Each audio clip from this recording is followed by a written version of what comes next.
today on Dashing Dan's Olympic Adventures for Aussie Home Loans. To deal with anyone in Australia. They've got clients in every state and capital city and plenty of areas of expertise, from purchasing a property, owner-occupied or investment, to any sort of loans, equipment, car and personal loans.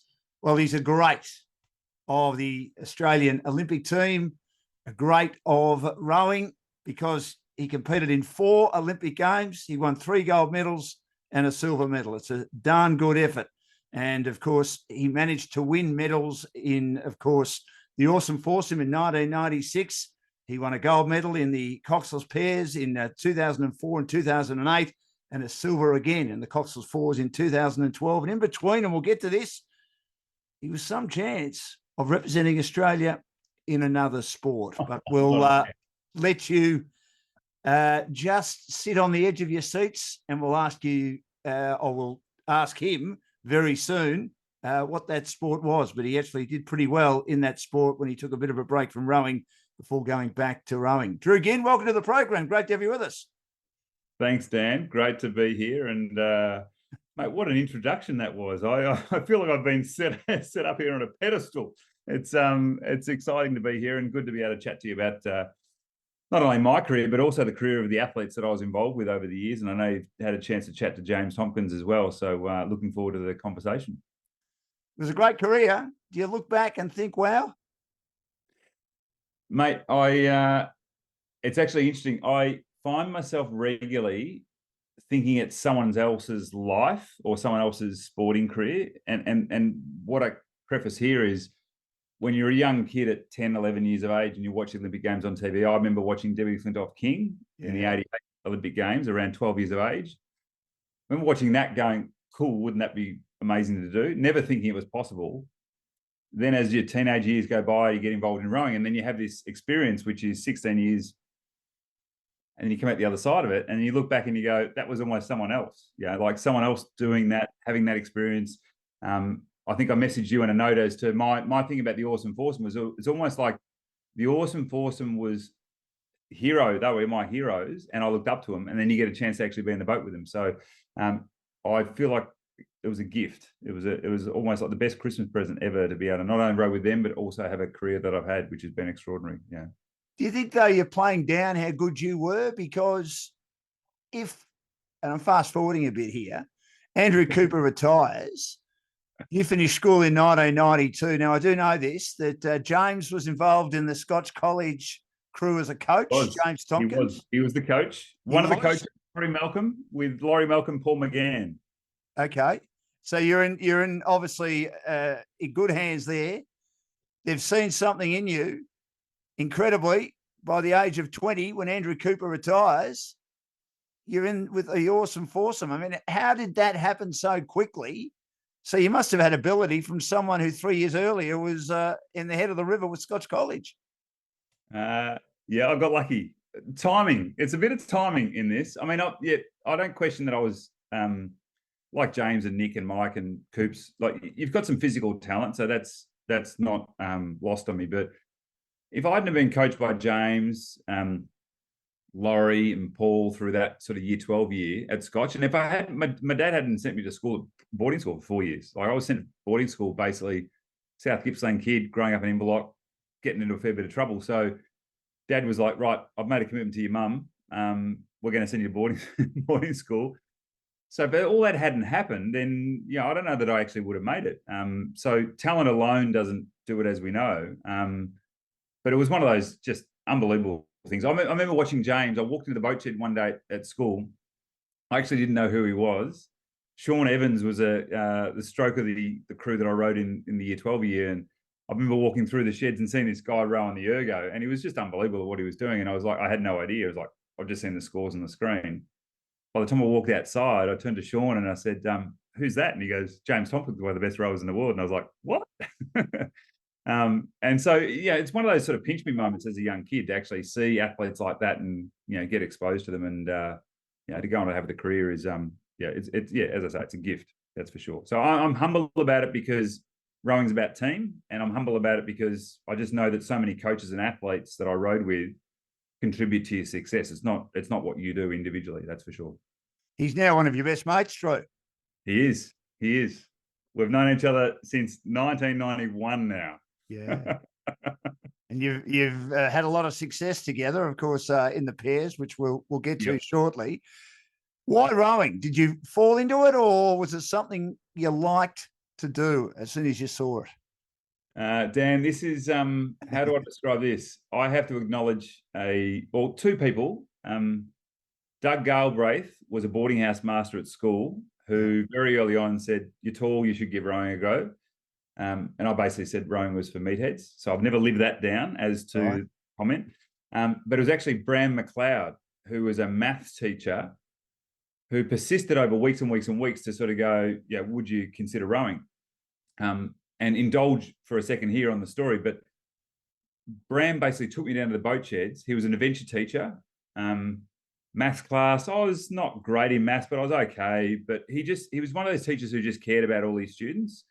So to take you down the boat sheds and actually put you in a boat for the first time. So it didn't just happen by chance. I didn't choose it. It was actually him seeing something for me that no one else was really seeing at the time. And he was the coach of the sixth crew, so you have the first, second, thirds all the way down. So it wasn't like he was going to poach a kid into his sport and have him for, 1 or 2 seasons. It was like he's introducing a kid like me to the sport, knowing full well that, potentially you'll move on very quickly. But that first rowing experience, I fell out of the boat. So, it wasn't overly successful. What did you think after you fell out of the boat? This isn't for me, or mate, because of Mr. McLeod, I better give it a go again? It was bloody embarrassing, I tell you. Yeah, it was, I'd come from swimming, and I'm pretty sure I've thought about this a lot. There was a lot of students on the riverbank because people were getting off the water. And here was me in a tub scull. Tub sculls are quite wide. So you think about your hips, another 10, 15 centimetres wider either side. So they're a big, stable boat. You're not supposed to flip them. So I flipped this thing and I was swimming. I couldn't get back in. And that's the one thing they don't tell you is how to get back in the boat when they give you instructions about how to row. So I swam it back to shore, and all these kids, I remember just feeling like they were laughing at me, pointing fingers and all that sort of stuff. I was like, stuff you, I'm going to work out how to do this. So, but he was awesomely supportive. He was like, that's the sort of experience that rowing is. Like, it's not easy. If you're up for it, you'll learn the skills. And he got me back involved in his boat the next day, which was the eight athletes rowing with the coxswain. And I was at the very pointy end of the boat, and it was just so much liveliness, and having the whole team feeling was outstanding. So, if it hadn't been for him for those 2 days, I wouldn't have started rowing. Outside your family, he must have been just about the proudest person in the world when you won gold in 1996, Drew. It's an interesting thing. I saw my brother recently, and he was at the 96 games with my dad. My dad recently passed away 4 years ago, and my brother was describing what my dad was like in the grandstand, and he said he's never seen someone so proud. And I'm sure all parents are like this with any athletes or anyone they see achieving success in their family. I think I'm proud of what I've done, but I know that my family close to me have gone through the whole thing where they've seen the ups and downs and everything. And so, as a 21-year-old kid at that stage, my mum had passed away when I was 11. Yes. My dad was there, my brother was there, family and friends, other people were there. And so I like the idea that when we celebrate as athletes, it's not just about us, it's actually about all those people that have helped you get to that start line and get through that race. And for me, it was a collective experience, that's for sure. Tough for your mum to pass away at 11. How challenging was it for an 11-year-old at the time? I mean, obviously, eventually life has to go on, but when you're 11 years old and you lose your mum, it's pretty hard for life to go on for a little while, isn't it, Drew? Yeah, definitely. I think I've had a love-hate. She died from cancer, so and I'm an avid supporter of cancer and do a lot of fundraising and all that sort of stuff in that area. My thing is, as 11, I didn't comprehend it. To be fair, I don't think an 11-year-old or kid that age will really understand fully. But it was a love-hate relationship with cancer. But I think for my mind, I think her passing actually gave me motivation to say, well, make the best time that you've got, and make use of that. And so I think it shaped me a lot as a young kid. That then led to me being in the kind of athlete I was, where I think I got the idea of working with others, like working with James. I just loved helping and making that work. Oarsome, Foursome, same sort of thing. And so the loss is hard. And you know, I remember as a kid, you know, not being able to deal with it for many, many years in particular. But as a teenager into the athlete space, it was like, okay, how do I use this as fuel? Life's short. You get an opportunity. You may only get to go to the games once. You may only get to row with a great teammate like James and like Nick and Mike once. So make it count. And I think, you know, her passing probably set me up on a trajectory to actually be successful in that regard. So that's a love-hate sort of guilt sort of thing that I sort of deal with as an athlete. That's for sure.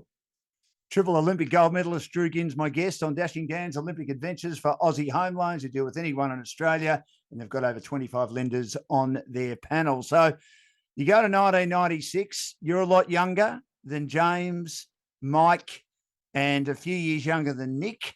Obviously, though, you all got on pretty well. Was it a seamless transition? No. It wasn't. It's how do I describe it? Like I think so much about the four was lively. I've probably reflected on this a lot in the last few years, which is, yeah, like there was so much good about it, but there was also so much conflict and challenge at certain times, not all the time, but just at certain times. And I think egos and friction and trying to work out how to get success. They'd won in 92 with Andrew Cooper. They'd won in 1990, 91 with Sam Patton and Andrew Cooper. Yeah. So by the time 96 rolls around, I mean, I just think for the context of this is like, they didn't succeed in Finland Tampere the year before. Andrew's retired. I've come in. For me, it was a dream. Like everything they did, I thought was perfect, to be honest. But once I got inside the tent, what was quite interesting was Mike and James were two key leaders of the boat, and there was friction there at certain times. Noel was trying to manage it. Lots of good planning, lots of good discussions about honesty meetings and all that sort of stuff. But ultimately, it was a really lively experience, which was at times the roller coaster was up, the roller coaster was down, lots of pushing to get better and faster. And then lots of times where just brutal truths were being spoken about, experiences and all that sort of stuff. So for me, it was one of the best learning experiences as to how a team actually has to function in reality versus the hero sort of stuff on the surface, which is you've had success because you're amazing at combining. We had to work, like the group had to work. Noel had to be an amazing coach to manage that process, and everyone had to compromise at different times. But we also needed a lot of drive around belief of what we could succeed. And Elsie's a young kid, so I was on a bit of a coattail experience. But for me, yeah, it was awesome. It was a circus. Like it was never a dull day or never a dull moment, as they sort of say in that situation. And some of the most vivid memories of conflict management came to life, say 2 days out before the final, where we're at each other after a semi-final. We've had a conversation the next morning, which we called the honesty meeting. Noel facilitated. And so for me as a young athlete, it was like nothing was perfect, but we just kept working and working the process to be successful. And so what a great life lesson, for me and for the guys, because I think it paved the way for so many things we do else in the rest of our lives and in work, that's for sure. While we were at each other 2 days before a final, I wouldn't have thought that's an ideal preparation, but maybe it was for you guys. No, not ideal, but reality, right? So we, the guys had said, and I was included in this, we want to win the heat, want to win the semi-final, and we win the final. We want to dominate the Atlanta Olympic Games. 12 months before, the idea was, how do we define success? Gold medal, drivers and inhibitors, row long, row well, row fast, and have fun, right? So these were the things. We didn't win the semi-final, and there was a sense in the semi-final that it hadn't quite gone to plan. And so when we got off the water, bit by bit, people are blaming each other in bits and pieces and searching for reason. Noel was amazing at just going, hey guys, cool it. There's a bit of heat in all this. How do we come back the next morning and have a conversation? But that for me was a watershed moment with the Oarsome Foursome. And it was one of those things of, we had an honesty meeting that next morning, which was all about, Mike walked in the room last, and it was awesome, where he just turned around and said, hey guys, I've sort of held back in the semi-final, partly because I wanted to conserve a bit of energy for the final. And that was, as leadership goes, that was outstanding. And for me, it was that vulnerability, that authenticity as to, it doesn't need to be perfect when none of us are perfect. We had a plan, we didn't execute, but let's be honest about why we didn't execute, and let's make amends as to how we're going to do it better in 2 days' time. So, before going in, I didn't know any of that. I also didn't know a lot of the history. So I loved the fact that it was ups and downs at times. And that 96 result didn't come out of accident or talent. It came out of really hard work and great, honest conversations about agreeing on what we needed to do to succeed.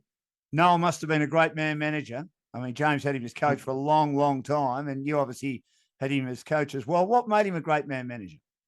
I think his ability, one, he was passionate about the sport and he was passionate about development and caring for people.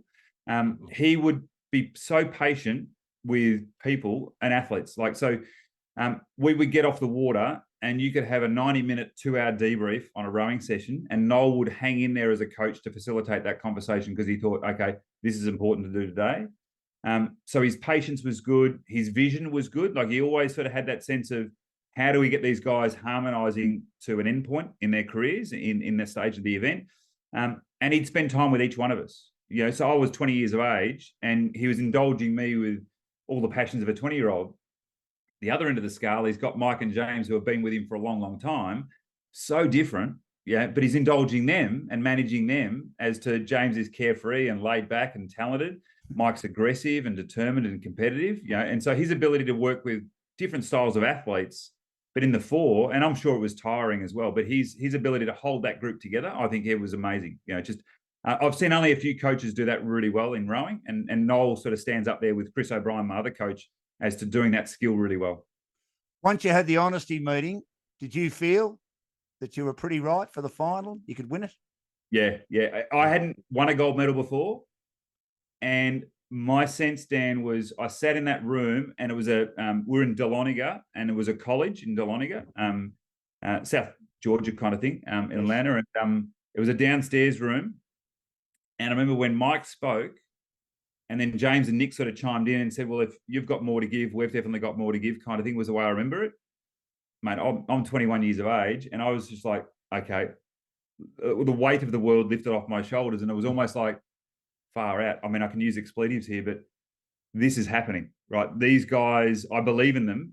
They believe in what we're doing. I'm a part of that. And just that, I don't know how long it went for. It was 90 minutes maybe as we were having the conversation. But for me, it was, I sort of say watershed. It was that sort of realization. It was the final agreement we had to make, which was, we're really buying into what we do as a process, as in a team. And there's no holding back, right? The Olympic Games final, as we all know in any event, it's like, you don't have a choice. You either go or you don't go. You get found out really quickly. And so, but as a collective unit, you have to have that agreement to say we're going to go, and then we really back it up. So I felt like in that moment, it was like the next 2 days are just, we've got to go through the process. But it was like that sense of, we're in this, we're going to do this. It was quite powerful. And during the race, you felt pretty good. It was a good performance. Unbelievable. Yeah, unbelievable. I was, I'm not sure about how sort of James has described. James was sitting in front of me. So 7 weeks out from the games, he was steering and actually making the race calls in the boat, which is verbalizing the stages of the race and the plan. They handed the role over to me to actually verbalize the race plan, and James was just then steering. So in Atlanta, I had this whole script in my mind, which was Mike stroking, Nick's the best follower, James is unbelievable at what he's doing is following and steering the boat, and then I'm here to be the voice piece of where we're at on the course, what the technical focus is, and basically a bit of motivation, I suppose, in that regard. From the very first stroke, particularly in the first 2 or 3 strokes, it was like, what we've taken off exactly as we've done in training. So that was executing perfectly to plan. And within about 400 meters, it was like, actually, we're up the front of the field here. Like, the Italians, Romanians were slightly ahead. But I remember sort of feeling in the bow seat, because I'm sort of slightly closer to the finish line, you get to celebrate before the other guys. But my periphery was really clear. And so it was like, we've never started this well against the whole competition, like that whole year when I'd raced with them. We'd always been behind. We'd always been way behind. And so at the final, it's like, we're actually at the front of the field. And so it was just a matter of executing the race plan from that stage on. And I remember thinking maybe 600 meters to go, like, this is a dream come true. James was telling me to shut up in the boat and be quiet, stay focused. But it was that whole thing of, it just felt like the script was playing out perfectly, which is, I know it's a bit rare to have a plan work perfectly, but it did on that day. Big responsibility for a 20-year-old to be given the job of instructing your more experienced crewmates what to do. Yes, is the answer to that. And I mean, you've got a sense here, I don't mind being a bit verbal and excited. No, I know that. I don't either, Drew. It's nothing wrong with that. No, So, it was interesting. yeah. It was interesting to say, like, so where this came about was we were in Lucerne 7 weeks before. We rode a heat, semi-final, and final. James was calling the race plan and steering, and what was noticeable was in the final, after 900 meters, I sort of jumped in all excited because the Italians had bolted on us. And I've looked and gone, okay, guys, if we go now, I reckon we can hang on to them and get back on them. And at the time, it was quite bizarre because Mike couldn't quite hear me, but he could hear this energy coming from young Ginn in the bow. And Nick Green was following him. And James was like, well, I knew what you were saying. And he was like, okay, you're basically taking over the race plan. But what was cool about the four was the adaptability on the water was quite remarkable. But Mike was unbelievable. Like, he was such a driver of that campaign in 96. James was probably, and has been probably in my mind, one of the greatest rowers the world's ever seen. I agree. And the understatement about Nick Green is Nick's rhythm and technical aspect and fluidity and the ability to follow and match up and harmonize with people is just second to none. So you got this young kid who's just verbalizing, going, "How good's this to be in this boat?" So for me, it was exciting just to be able to sort of go, "Hey guys, I can see what we can do and you can do. Just go now. Let's just go now." Great to hear from Drew Ginn. So much to talk to him about. He's a 4-time Olympian, 3-time gold medalist. Yes, 3-time gold medalist. And we're here for Aussie Home Loans, who have 25 lenders on their panel right around Australia for Dashing Dan's Olympic adventures. So you win gold in 1996. What was the celebration like? Because I heard in 1992 the boys were on fire. Did you just get caught up with the other 3 experienced campaigners, Drew, in 1996 and have a party and also drag the rest of the team along with you? No, that was very quiet, Dan. Very quiet. Nothing, no celebrations at all. Little medals around the neck, little chink of the champagne. No. I'll tell you a story. Chattermouse rules here. No, it could. I remember seeing Mike Mackay made the comment, which is now take it all in. And James was saying the same thing. Take it all in. Particularly their advice to me as a young athlete was it's a blur. It goes so quickly. And so what I love about it is what happens behind the scenes and all that sort of stuff. It's not out of control, but it's certainly athletes letting their hair down. But day 2, so the Sunday, so we've competed on the Saturday. Day 2, we're all a bit worse for wear. And James decides to do the nude run with the pretend flame with Gary Liner, a lightweight rower from Australia. Yes. They've done a lap around the Dahlonega town square once, and they got away with it. And then they decided boldly they'd go for a second lap around the Dahlonega town square, and then the police came out and arrested them. Really? Yes. What happened? Well, James is 6'7" tall, and when he puts his arm here, it's very hard to handcuff his arm. But they got one arm, and they couldn't get the other one. And the little police officer, she was a bit short, and she was struggling to get his other hand behind his back to cuff him. But eventually they threw him in the van and they said, look, we'll let you go, but you've got to put your clothes on. But they were reenacting the original flame from the modern Olympic Games, which was this tall athlete and this short athlete.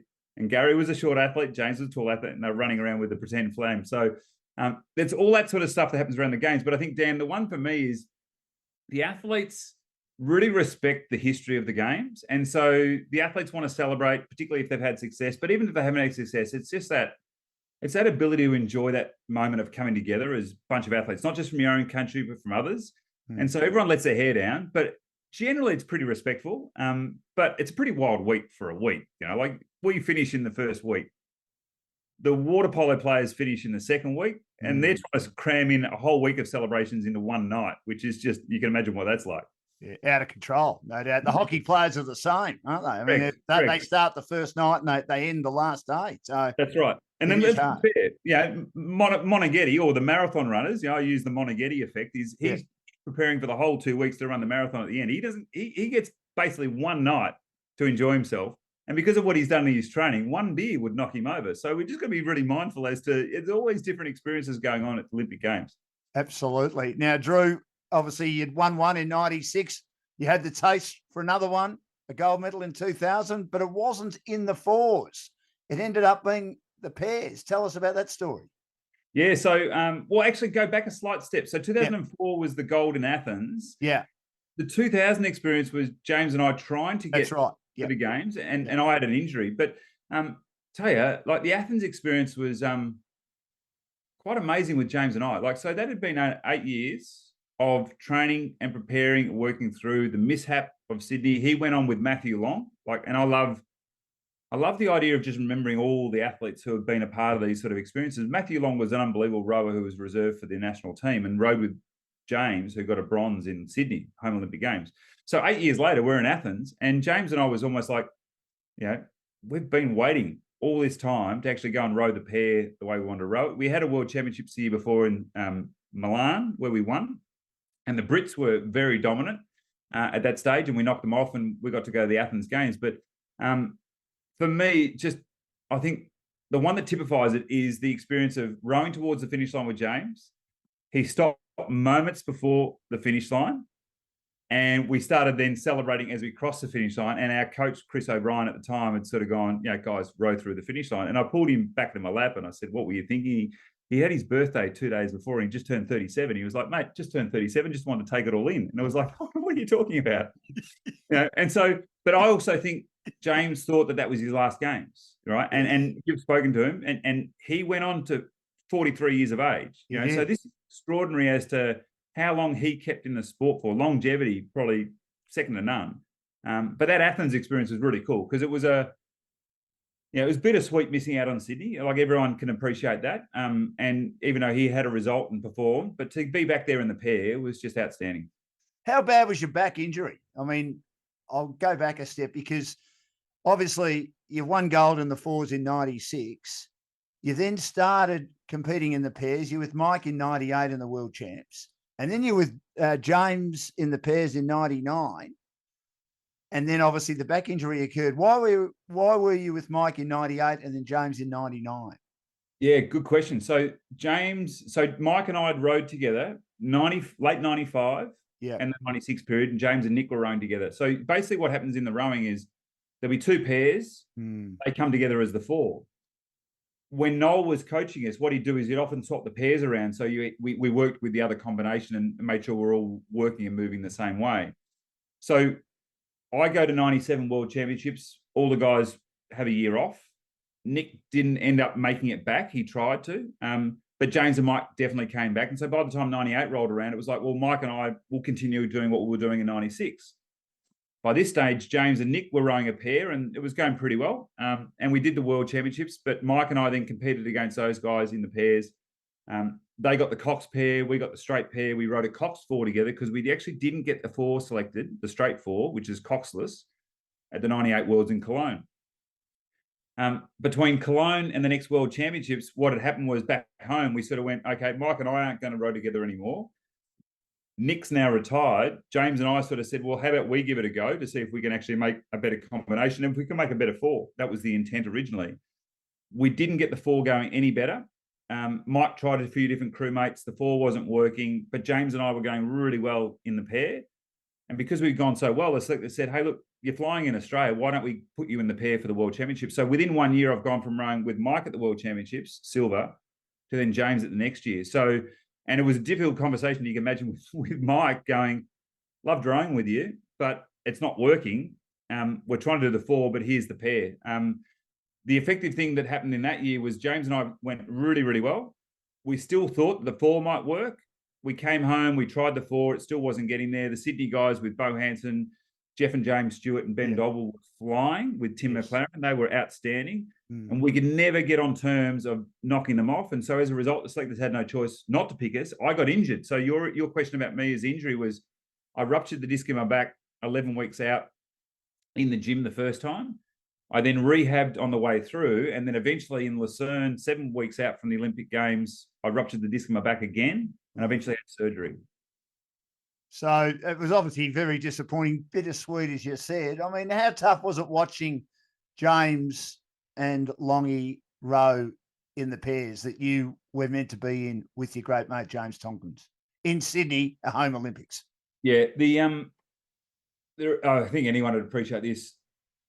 I was frustrated with myself because I sort of realised that I'd done it to myself. I got injured. I hadn't managed myself well enough. That was evident. I wasn't frustrated about them being out in the water. Like I never had envy about them performing. I was always so proud of what James was doing, and I was super excited about Matthew Long because I was pretty good friends with Longy.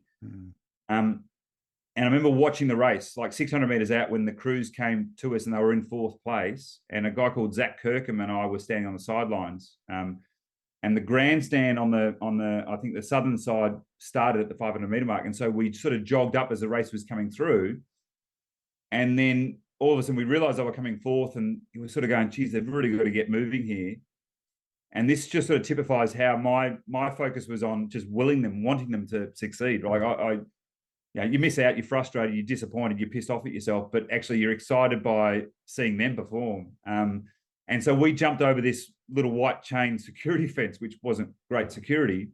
And I'm following Zach. My back's killing me as I'm trying to run. He's carrying an Australian flag, which you actually see on the footage. And then we kept running all the way along, just cheering, "Go Aussie, go Aussie, go Aussie." And they rode from fourth place up into the third place position. And it was an amazing race to the finish. So, yeah, in my quieter moments, I was pissed off and annoyed and feeling, almost depressed. But in my public moments, I was very much sort of finding myself going, I was energized by watching all the athletes for Australia compete. I probably got one of the best spectator jobs at the Olympic Games, I must admit, because I got to see Kathy Freeman run.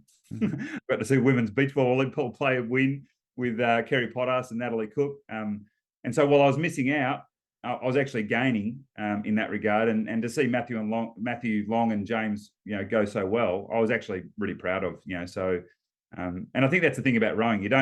You sort of get over yourself pretty quickly. It's always about how the team performs, and I still felt like I was contributing to that even behind the scenes. Four-time Olympian Drew Ginn is with me on Dashing Gann's Olympic Adventures for Aussie Home Loans. You seem like the consummate team player, Drew. Have you always been like that, or has that been sort of drummed into you? Oh, a bit of a mixture, Dan. I think I've always understood that in rowing, team is the ultimate. But like any rower, you've got to claw your way through selection. You've got to get selected. So, mate, I've been as selfish as anyone, like any athlete. And I've even heard James mention numerous times, as an athlete, even with your partners and family and friends, it's like what we do is actually quite selfish as athletes.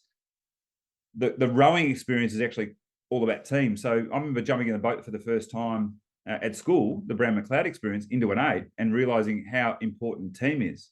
So your question of, is it drummed into you? It's certainly coached into you. It certainly becomes evident that the only way to succeed in rowing is to have a team mindset. But I think almost every single person on the planet has an individual aspiration to wanting to feel a win or a success in anything we do. But I think, what I've come to learn is, how do I put it this way? James Tompkins, I still think, is the best rower in the world. And while a good friend, I still look up to him. Nick Green, the same thing. Mike Mackay, Andrew Cooper, guys like Benny Dobwell. These are all athletes who I always thought were better than me as an athlete, better than me as a rower. And I love the fact that I was just fortunate enough to row with them. So I don't know what that says in terms of, was it drummed into you? Was it something that you learnt? But I always felt inspired by the athletes I was with. And even to this day, James and I were on the phone not long ago, and we're reminiscing about some old races. And it was just like, I'm still sitting here getting off the phone going, I was just talking to James Tompkins. How cool is that?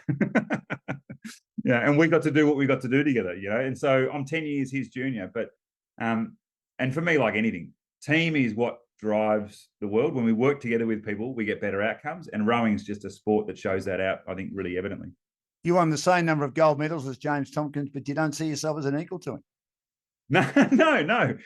He's still better than me. So many things we do in a good way. Like it's like, I don't know. Like I don't know if it's just a respect thing or it's generational thing, but I've had some people say to me, so to pick up on your point, I've had some people say, you've won 3 golds and a silver.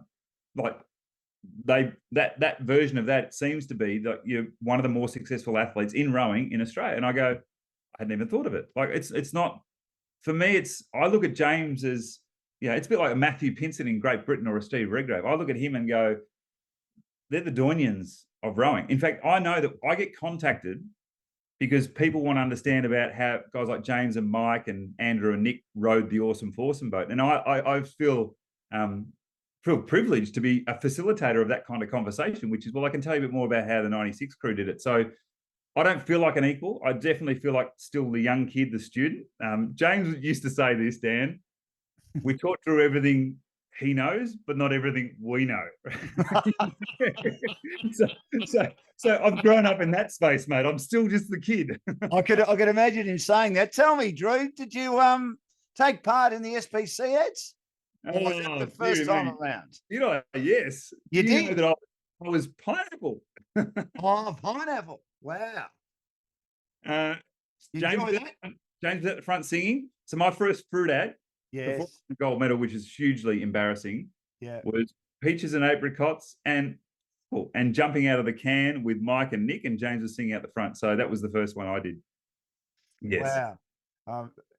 That was no doubt a highlight or a low light. No, that was a highlight. It was, how do I put it this way? Like, I hadn't won a gold medal and I'm being asked to act like I've won a gold medal. Like, that's embarrassing, like anything. But I'm sitting there going, how cool is this? I'm a part of the band. Like, I'm getting to play in the Beatles, even though I haven't played Beatles music, that sort of stuff. So, and it was 10 hours of filming for 30 seconds commercial. So you also get a bit of a reality check about how much work goes into producing some of these things. I can imagine, but then you have to think about the good money you made at the end of it, Drew. Set up your lifestyle. Yeah, there wasn't a lot of profit in fruit, Dan. No, that's exactly right. You mentioned before about James being the greatest rower you've seen. How does he compare to Sir Stephen Redgrave? I mean, you mentioned Cracknell, you mentioned Pinson, who actually moved out of the pairs in 2003 because they'd virtually given up beating you guys, you and James, in 2004, which indicates they had so much respect for you and went back to the fours, which Great Britain dominated with the great Stephen Redgrave. So where does Redgrave compare with James in your mind? I'll probably couch it sort of like this. Redgrave's definitely the most successful Olympic rower.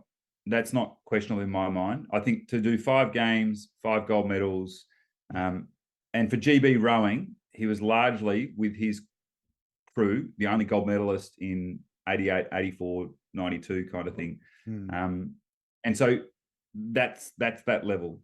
Now, James hasn't had the results like that, but I think if you look at the way they rowed and the way they inspired and had others feeling about rowing, I actually put James Tompkins slightly ahead. And what I mean by that is people still talk about and discuss using James Tompkins and the Oarsome Foursome as a model for how to row. It's relaxed, it's fluid, it's super effective. Where Redgrave, Pinson, these sort of guys, unbelievable physical capacity and unbelievable competitive spirit. So results determine their ability to stand on top of the table, I reckon. But in terms of impact on the sport and just inspiration for people to go, that's what I want to row like. I generally hear people want to row more like a James Tompkins Oarsome Foursome than like a Steve Redgrave, Matthew Pinson. But I'll give you the perspective I have. I reckon Matthew Pinson was the better athlete than all of them. Really? Physically the better athlete. And I guarantee if he had been motivated, he could have won 6 games, gold medals over a 6-game period. And I reckon Redgrave, if he was here and questioned, he would say Matthew was better than him. Matthew physically was just another level again. And when you see athletes like, so where Matthew and James, I'm going to use James Tompkins and Matthew Pinson, both a bit laid back in certain features and maybe didn't always do the training at the highest level, but had the ability to produce a result and produce performances and give their crew real confidence when the time was required. Redgrave, unbelievable worker and talent and just consistency year upon year upon year upon year. So for me, if I sort of look at even the GB situation, I reckon Pinson, if he had gone for another games or another 2 games, if he had wanted to, he could have kept winning gold medals. No doubt in my mind. And so while Redgrave is the best on results, for me, James Tompkins is the best in terms of the movement and inspiration about how he moves. Pinson probably trumps them all, to be honest, to be fair. And I think most people who ever raced him were just so fearful of what he could do if he just turned his engine on and went, like it's just dominant, really dominant. The fact that he and James Cracknell, Drew, decided to go into the fours, did you feel the gold medal was there for yours to lose? I mean, you never get ahead of yourself too much, but I mean, they were probably your main opposition, weren't they? Yeah, main opposition. I think to give you a bit of context around James Cracknell, a bit similar to Mike Mackay, from my take, both hugely competitive and just got the absolute most out of themselves. James Cracknell, Matthew Pinson together in the pair weren't the perfect pair. So when we beat them in the Milan and they'd beaten us in Seville the year before, we sort of knew that by them making a decision to go out of the event, it was like, okay, that's one less truly competitive pair that is in the field. So we had the Croatians, we had the South Africans, we had the Canadians. There was a number of pairs around, but I think for James and I, it was like, okay, we know that if we do our process and recipe and we hold ourselves together and don't get injured and we keep pushing ourselves when no one's pushing us, so that was the whole thing, then the gold is ours to win. I wouldn't say the gold was ours to lose, but the gold was ours to win. I think my view of the Olympics is often athletes do decide and coaches will decide that, do we really want to risk going for a gold if it means that we might not get the bronze? And it's a really interesting dilemma, which is if you think you're a bronze medal or a silver medal athlete, do you take the risk of having a real crack at a gold and maybe come fourth, fifth, or sixth? In our minds, it was like, we're going gold no matter what. But I do think part of that experience was watching. I mean, GB went out to get a gold to ensure they didn't risk it over here. So yeah, it wasn't a fait accompli, but certainly for us was, if we keep doing what we're doing, there's no reason why after Athens we're not sitting on the finish line going, what a great 3-year campaign. But they weren't the perfect pair. Matthew Pinsett and James Cracknell, they were a bloody good pair and they were the world's best time, but they just weren't a natural fitting pair. It never looked super comfortable. I know James Cracknell well enough. He was rowing his other side like Matthew Long did in 2000. And so that's just not a natural situation as well. The fact that they went as fast as they did, I think was an unbelievable credit to them and Jürgen Grobler, their coach. But for them to keep doing at that level was always, I think, going to come under pressure. But equally, they could have found other pair combinations and raced us and maybe beaten us. You know, so you never know. But the South Africans, Croatians, New Zealanders who were there in Athens, we always felt that if we always all rode our best races, James and I were like, we think we are better than them on our best race. If we row poorly, then they'll beat us. If they row poorly, then the gaps could be huge, you know. And so that was the thing why we didn't go and compete that year. We stayed away from competition, not because we wanted to avoid it, we're scared of it. It was like, our best thing is to peak for Athens and really focus on that final race. And that's what we did. Yeah. Drew Ginn is a 4-time Olympian. We're here for Aussie Home Loans for Dashing Dan's Olympic Adventures. So do you think by having the breaks that you guys had, it prolonged your careers? Yes. Yeah. I've got a simple response to that. I think pushing all the time, the body eventually, you know, doesn't quite respond as well as you need. I think having a break or doing things that are different really helps. The 4, I think, probably took it to the extreme after 92, to be fair. They had a break after 88, from what I heard. But after 92, they almost had a longer break. And I think that made it hard for them to come back in 95 and 96.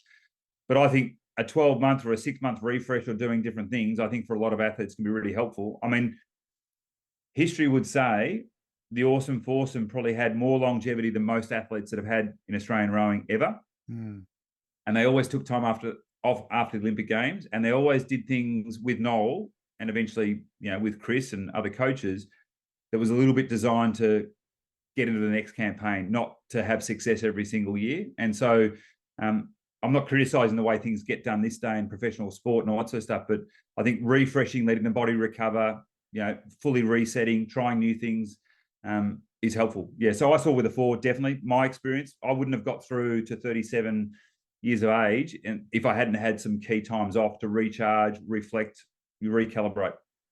So at the end of 2004, James is 39. Did you think that would be the last Olympics for him? And did you have plans to go again? Or obviously you had a decent break. You felt after having a decent break, you were ready to go.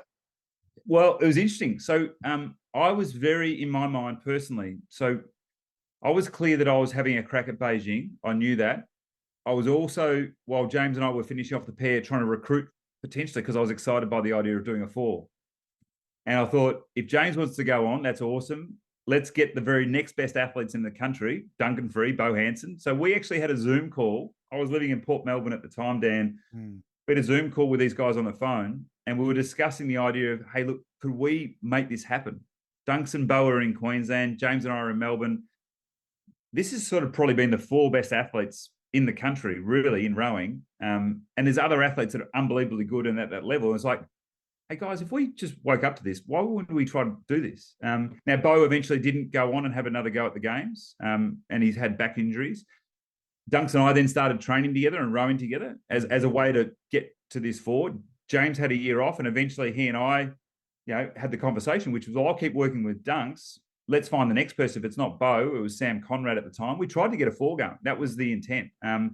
Problem that probably didn't help us was that Dunks and I went to the World Championships in 2006 and won that World Championships. And so in our minds, it was like, right, the pair is good. If we can get the four to the same level, then we've got choice. We've got a bit of a dilemma. But we never quite got the four at the same sort of level. And we weren't, I think, really all committed to that. And so James and Sam were doing the 8 process. We were doing the pair process. It's amazing that James got to the Olympics at the age of 43, and it was a complete turnaround for him, wasn't it? The 360 started in the 8s in 1988 and finished in them in 2008. And as we know, had so much success in the 8 with the King's Cup with Victoria, who dominated for many years. Yeah, and I, how do I say this? I felt personally, I loved seeing it, right? So I love seeing him there, 43 years of age, flag bearer, like that. Like, just that was awesome to see. His wife, his kids were there. I mean, personally, my wife and kids were there. Like, but just to see that whole experience coming to that zenith point, I was so frustrated and disappointed that the 8 didn't go as well as like everyone knew they were going. Like, they'd done better in training. I mean, he probably has mentioned that.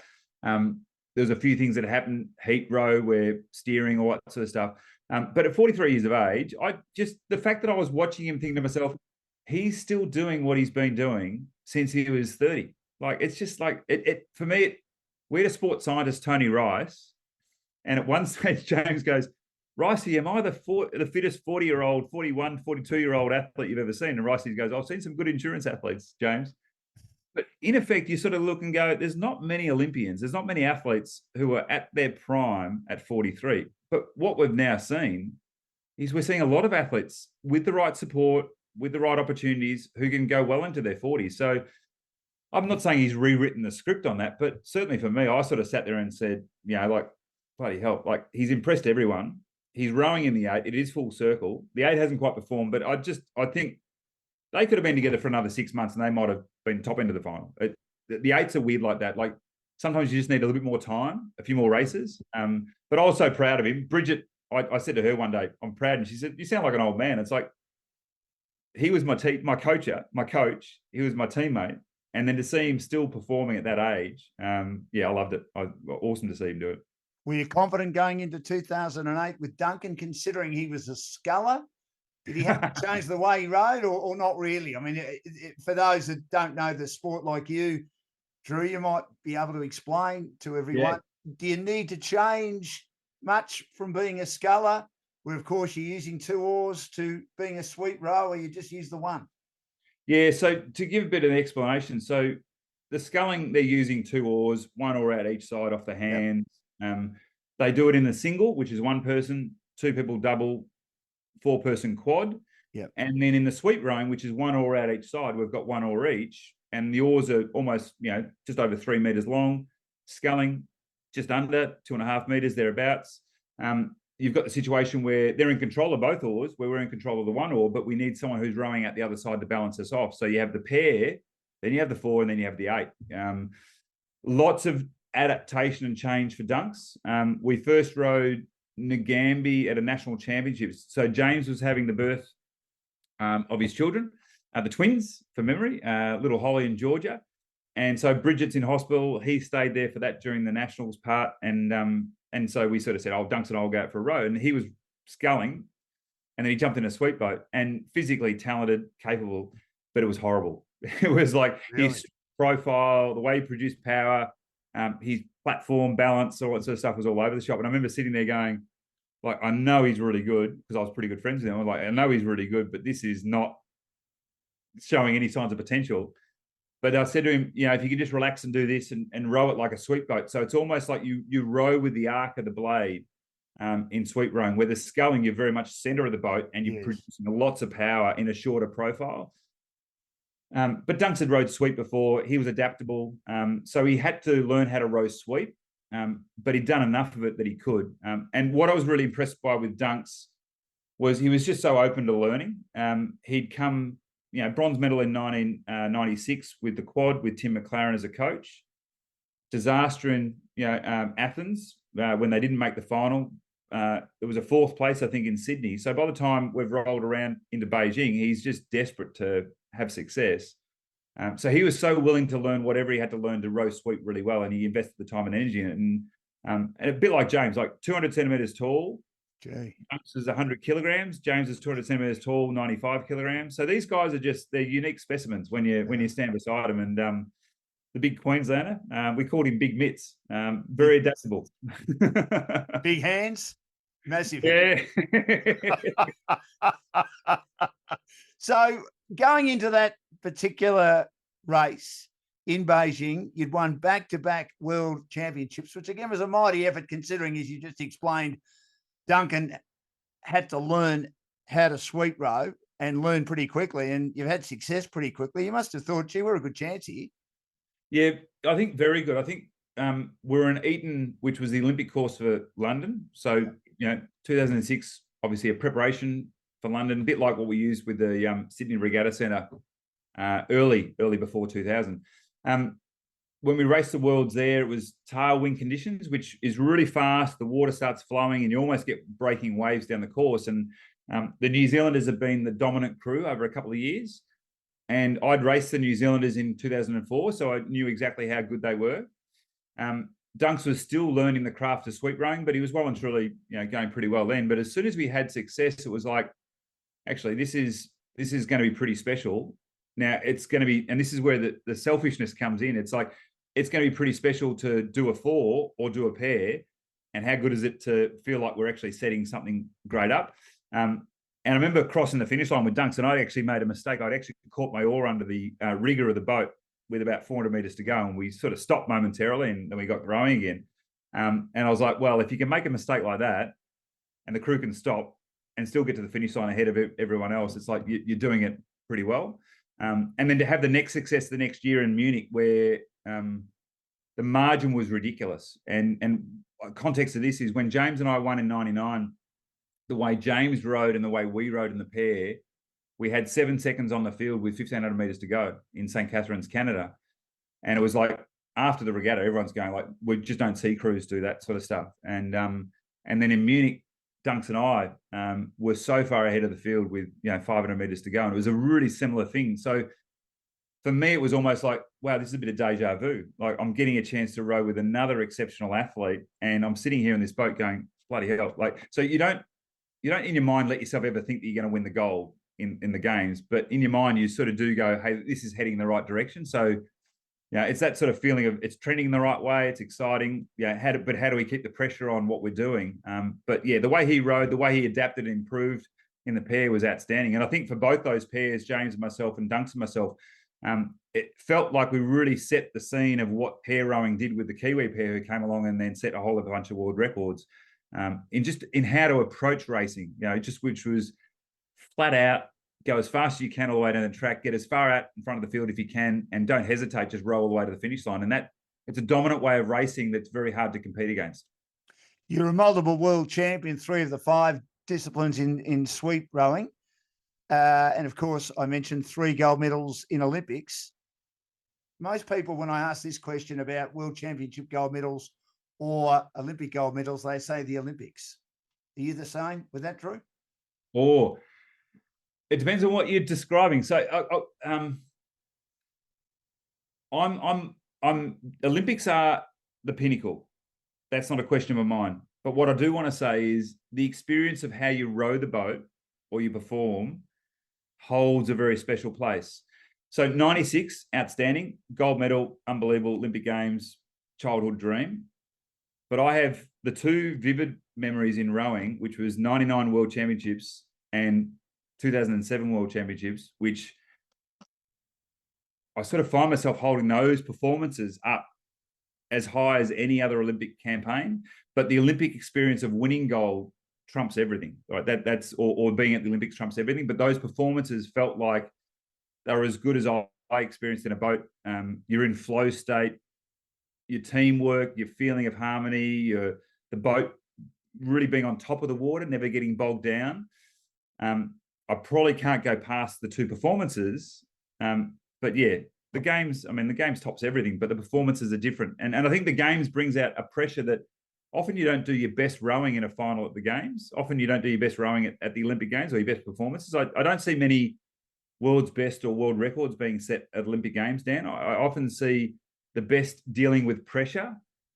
Yeah, and that's rowing, but all other sports. And so the Olympics tops everything in terms of the status. Yes. I think any performance you have as an athlete that you feel like you've been in flow state and really got the best out of yourself, that holds a very special place in your heart. So if you are in a sport that has a world championship and an Olympic Games, the world championships are probably downplayed a fraction, aren't they? Even though they're a massive event.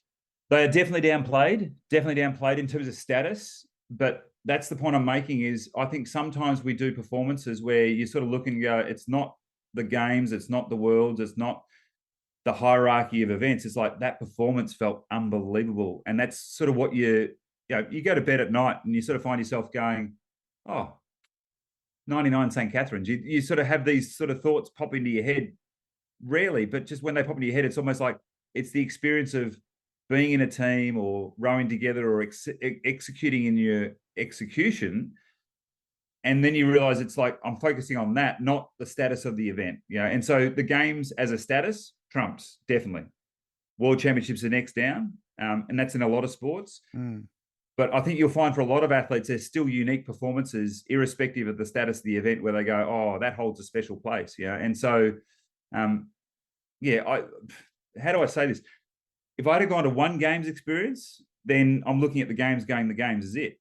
But having gone to 4 games experiences, I sort of go, I like the idea of the performance. How well did you combine with your teammate? How did you elevate what you did above your competition? How did you deliver on all the training? And did you perform under pressure? Now, that could be a games or that could just be a major event, to be fair there. So, the game status, as I'm just repeating that, the game status stands out, but sometimes the performance really sits, quite amazingly different in your heart.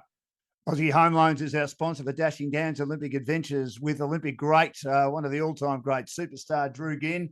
And we're here, as I say, for Aussie Home Loans. Areas of expertise include purchasing a property, owner-occupied or investment, building a property portfolio, refinancing, debt consolidation, cash-out construction, pre-approvals, first home buyers, equipment loans, car loans, and personal loans.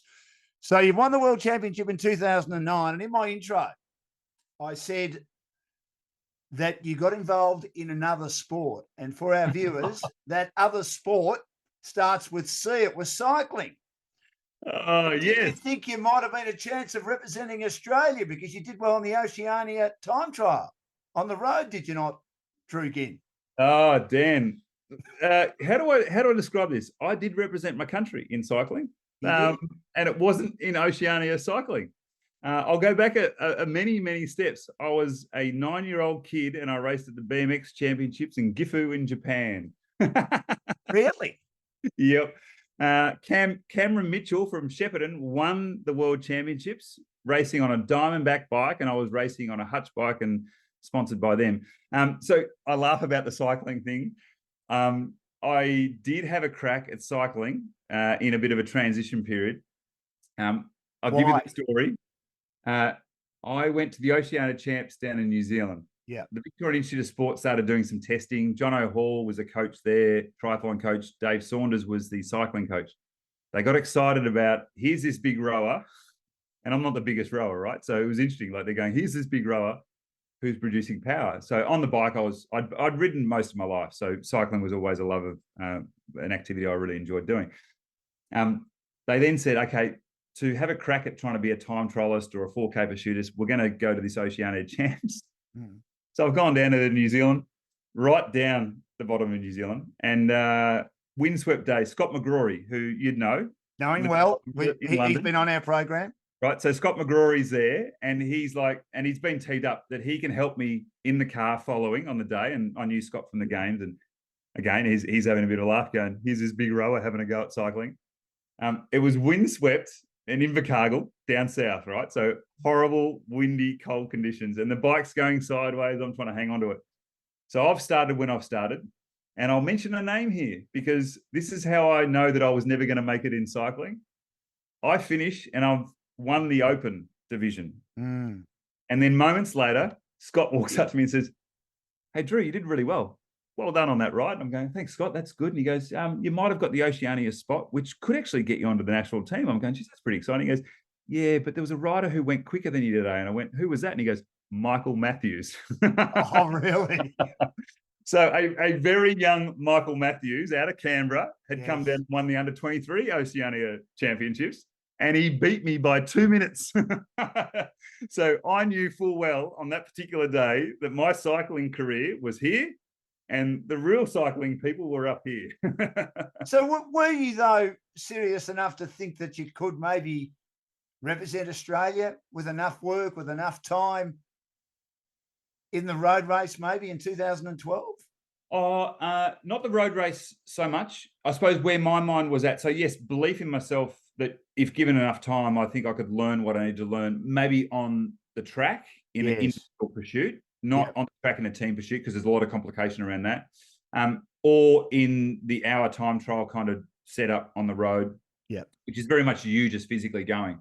So I had enough belief that I'm improving, I'm getting better, I'm learning how to be more aero, I'm doing the testing, I'm doing the training. I had enough belief that, okay, if I keep getting a chance to work and train at this, like in rowing, I will get better and better. That's an unusual sense of optimism, I suppose.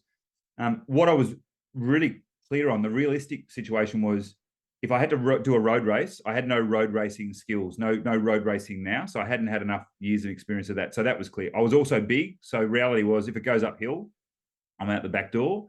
But on a 4K pursuit on the track, with my power and with my aeroness, it was like, actually, this starts to look like you could go pretty fast. And in an hour time trial on the road, it's like, okay, well, given the fact that it's not up and down so much, you might actually go pretty well. But the reality was, I had Cam Meyer, who was quicker, Luke Durbridge, who was quicker in the road time trial. I compared at the Nationals that year.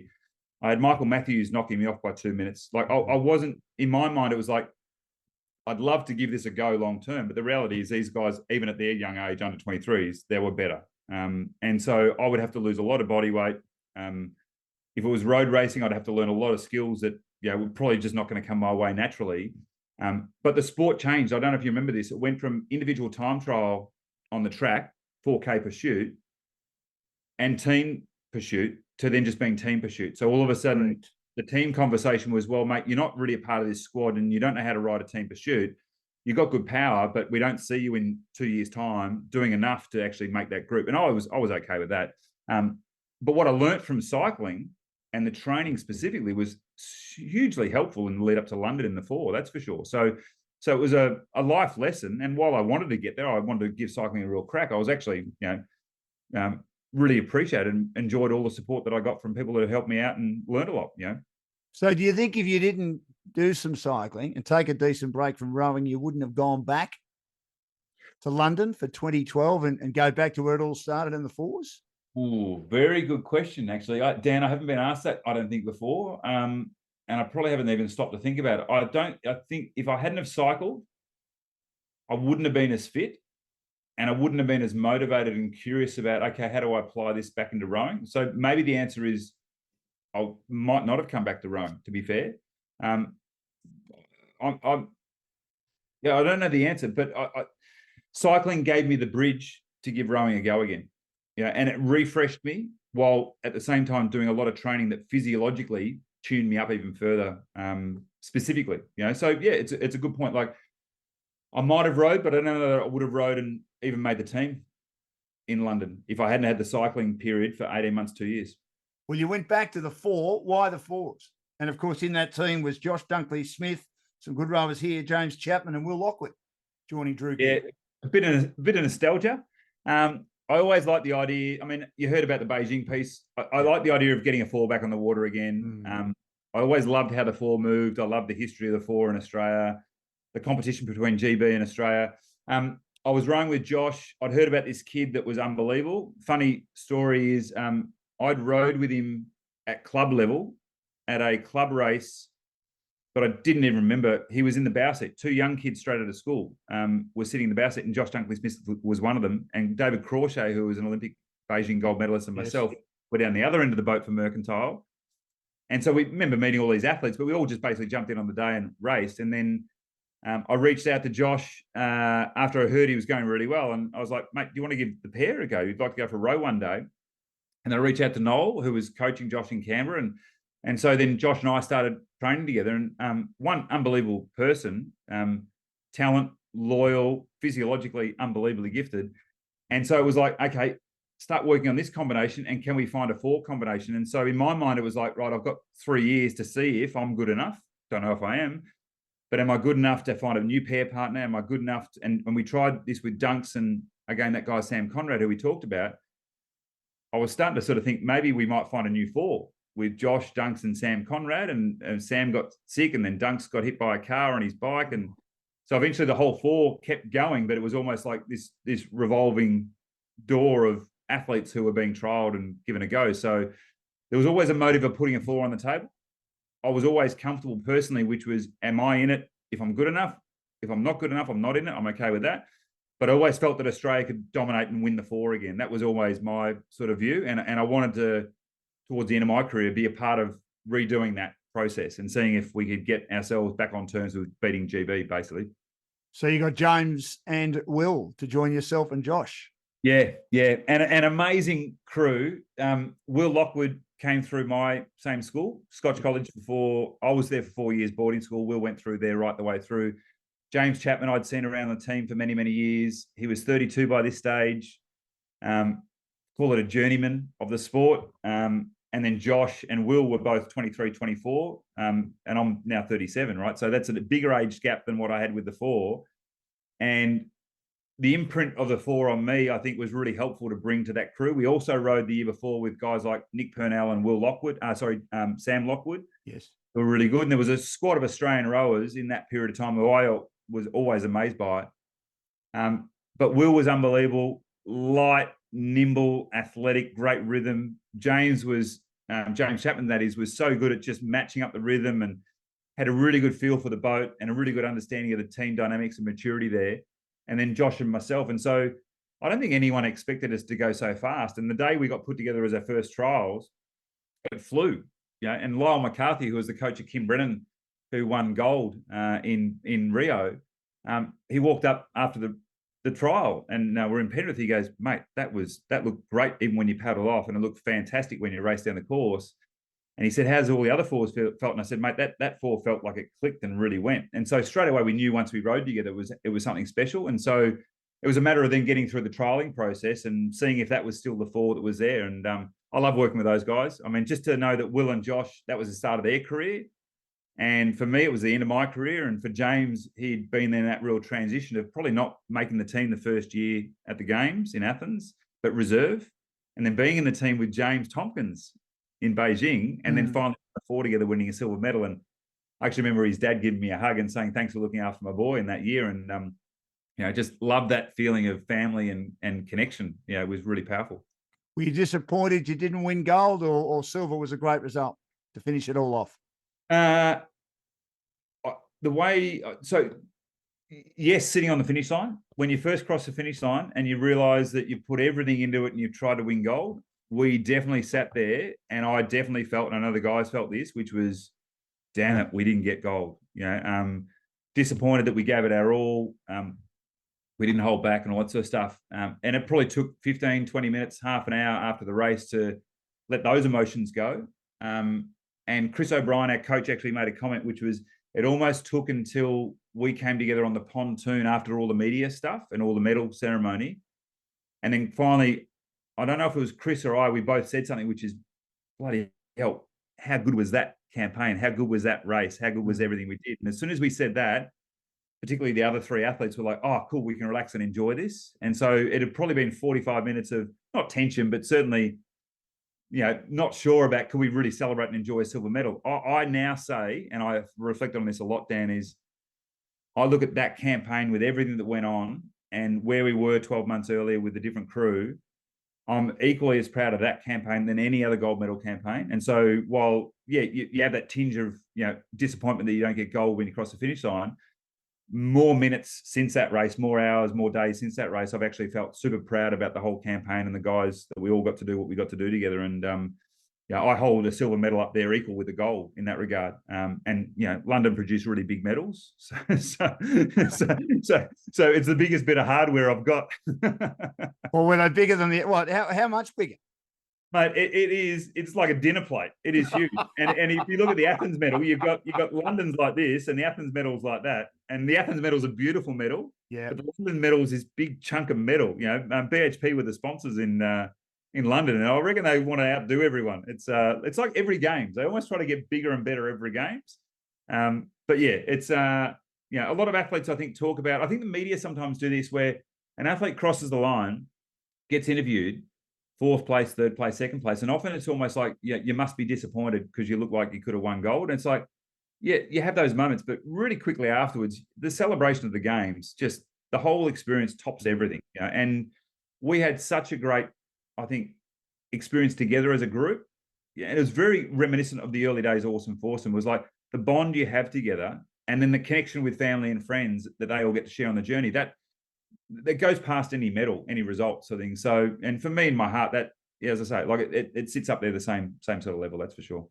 I was there on the Saturday, the last day of the rowing. I had a day off from the ABC, and I just loved every minute of it. It was a great atmosphere. I know Great Britain did really, really well in the rowing, and there were people everywhere. It's just really, really good, wasn't it? I mean, in regard to the Olympic Games you went to, was London as good as Sydney? I know you didn't compete in Sydney, but you were there. I mean, they were probably the two that stand out, wouldn't they? In regard to the way they were organised. I know Athens was good. I was at that one. I didn't go to Beijing, but I heard it was pretty good. And Atlanta had its issues, but still was okay, wasn't it? Yeah, I think if you classify the games as to athlete experience, you would say London and Sydney top everything. The volunteers make it, and the organising and the coordination of the organising make it, because then it's less stressful. And we did an amazing job in the Sydney Games. I was a spectator, but just the atmosphere around every event you went into, all the stuff beside the events was outstanding. And London did the same thing. What was really interesting, we had people who are family friends travelling on the tube, and I don't know if you heard these stories, but they'd been to London numerous times, and on the tube it was almost like tube of mystery, of misery. Everyone's sad, everyone's pissed off, everyone's upset and grumpy. No one talking to each other. The 2 weeks of the games, everyone's looking at each other, smiling, talking about what events are on, what have you seen today, and so it was just a friendly atmosphere. As athletes, that's a wonderful thing to be a part of. The vibrancy, and you said this about the games. What London did really well was the crowd that came out was vocal. And I would say the London crowd was more vocal than what I heard in Australia, and more vocal than what I heard in Atlanta. But Atlanta's crowd was very much universal. It was very much a world crowd. And so while everyone's cheering, what I saw in London was it was this intensity when GB crews were in races. And we had that in Sydney, where we had an intensity when Australian crews were racing. So I can't tell you what it was like in Sydney on the water because I wasn't there. But in London on the water, it was so deafening that in a semi-final, James Chapman behind me is calling out the plan, and I still couldn't hear him. So I knew at 500 meters to go, this was the call. I knew at 250 meters to go, this was the call, but I couldn't hear him. So I just knew that as the marker went through and I could hear him make some sort of sound, and I'm going, bloody hell, like I could not hear a thing. And it was so deafening and consuming. So Sydney might have been like that, but because I didn't have that experience, I can't compare. But I didn't have that experience like London in Athens or Beijing or in Atlanta. Yeah, and so having a host nation so procreal, so proud, and coming out en masse, what they did to build up over years to get to that London experience, where the whole country was so behind it, the sports were going so well. As athletes on the water, it's like, I can imagine what it's like running out on the MCG when you've got a crowd like that in London, because it just was so deafening. That's like, I can't think, I can't work. You try to do what you do. But GB dominated. It's rare for a home nation to dominate and have the pressure of the home crowd and still dominate. Like, it was just an extraordinary games in rowing, in cycling. I mean, their cycling performance was through the roof. So, and if you remember, 1996, 1 gold medal for GB, and it was 1 gold medal in rowing. No other gold medals in the whole of GB sport. Wow. And in London, they've won heaps of gold medals, and lots of sports have been doing really well, and rowing dominated, so that's a legacy I think is just extraordinary. Well, on that Saturday, they won a lot of gold medals in the cycling, as you said. They won a lot of gold medals in the rowing. I think Steve Redgrave's crew, I remember seeing something on television before I went out to the rowing where his crew was distraught. They just missed out on winning and they couldn't even do a TV interview. And he was involved with the BBC and the TV coverage. Yep. They just lost, but they won everything else. And then in the athletics, Mo Farah's gone out and won a gold medal. And they also won the heptathlon. They won the long jump through Rutherford. They won everything except the soccer team got knocked out that day, Drew, and they were more disappointed about that. Yeah, that's right. Why it's the number one sport. Never happy. No, never happy. Now, you obviously retired after 2012. Did you know that would be your last Olympics? You didn't consider doing a James Tompkins and getting into your early 40s and having a crack in 2016? Oh, this is a contentious issue. I didn't know I was retiring. I never retired. I've actually never officially said I've retired. I'm still haven't retired. I'm still available if the national team's listening. No. I'm still keeping fit just in case. Good. I remember finishing in 2012, and because I'd watched James do what he did up to the age, in the back of my mind was like, okay, well, it's possible. Mike Mackay in Athens was 41 as well. So it was sort of like, okay, this has sort of become a bit more normalized, and it wasn't normal before. And a guy called Yuri Janssen in 2004 was an Estonian guy that rode on to 41, 42 as well. So I hadn't retired, but a job came up with Rowing Australia to be the head coach of integration. Right. Chris O'Brien spoke to me, the chair, the CEO at the time, and was like, Drew, consider putting your hat in the ring. And I went for the role, got the role, and I did that role for 2 years. I've always, and why I say it's contentious in my mind, because I've always sort of thought to myself, if I hadn't taken that role, I probably would have given it another go as an athlete. Like I still now, I've got too much energy. So I don't have any regrets, by the way, just be clear there. But in my mind, I was like, okay, cool. I'm now putting my energy into this and trying to help the team in another format, another role. But yeah, it's, I don't like the idea of saying you're retired. It's almost like, we're going to keep doing things in life, keep finding challenges. And I love watching the athletes now. So to give you an idea of linking across, I'm watching the team. They've just done a World Cup, men's 8, women's 8, all dominated the World Cup before, medal results and all that sort of stuff, women's pair. So I haven't retired, but I've certainly, I'm well past my time. But I love seeing when the athletes are making the best of their opportunities and performing. And I love just, it doesn't matter what the sport is. I love surfing. I love watching the skating. I'm looking forward to Paris. It's going to be huge just to watch all these alternate sports as well as the traditional sports. And just be an athlete who has been an Olympian and is an Olympian. We always say you're an Olympian for life, but just knowing that you get to sit and watch it with a bit of an understanding of what goes on behind the scenes, which is a unique position to be a spectator with. Maybe you could go to LA, Drew, as a 53-year-old in the breakdancing. 50. Imagine that. Not only would I be breakdancing, but I'd be breaking as I'm dancing. I'm sure you would be. Just on age, I mean, Andrew Hoy, 8 Olympic Games, 61. Now, it's a different sport, equestrian. You've got to have a decent horse. And if your mind's still active and your body's still okay, you can keep doing it. He's missed 2 Olympic Games because he didn't have the right horse. But he went to 8 Olympic Games. And Bill Roycroft didn't start till most people have retired at 45 in 1960. And his last Games was 1976 at 61. So people do go to a fair age. The shooters are another example of that. They're often in their 40s or 50s. And what we're seeing now, I think it's fascinating. So surfing is in the Olympic Games. Kelly Slater is over 50, 52, and still surfing at one of the highest levels in major waves of consequences. So you look at that and you go, okay, so that's a short power sport. It's very strategic, skill-based. The endurance sports, we know, if you can't do the training, you probably can't get ready. And the sports that have high impact, so the runners, long-distance runners, that's got an issue with it. But I actually think for rowing, there is no reason, and I haven't seen any evidence that is to the contrary of this, there is no reason that if you were motivated and you were consistently doing the training, that you couldn't go on to your late 40s. Where the barrier, I think, does come in is like, how do you have the motivation to go for another campaign? Do you have the support? Have you got your career set up and all that sort of stuff? And a few rowers, we talked this in Melbourne years ago, which was if you're financially set up in your career and you could then take yourself across to your sport and financially secure, you'd probably keep going. But between family and work and all this sort of stuff. So I like the idea, Dan, that most athletes have a 10 to 15 year shelf life, but how you get to that start point and how you finish off from that start point can be vastly different. Now, that could be 15 years of age in swimming to 30 years of age.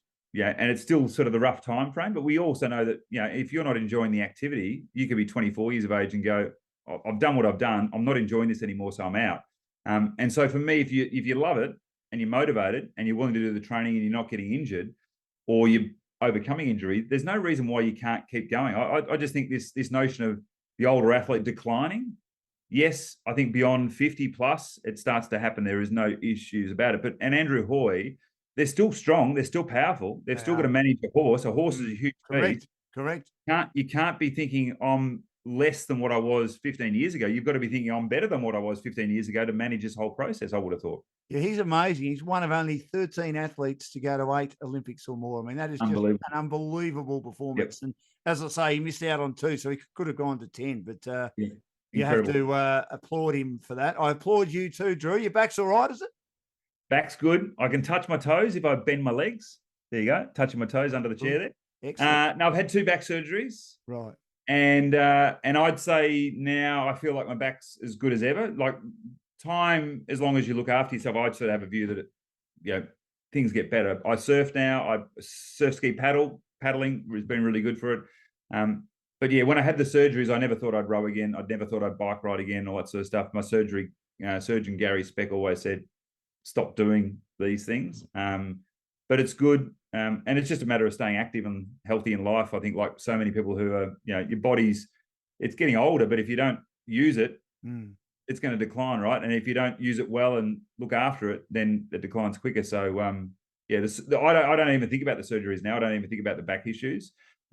More sort of knee aches and shoulder aches and all that sort of stuff.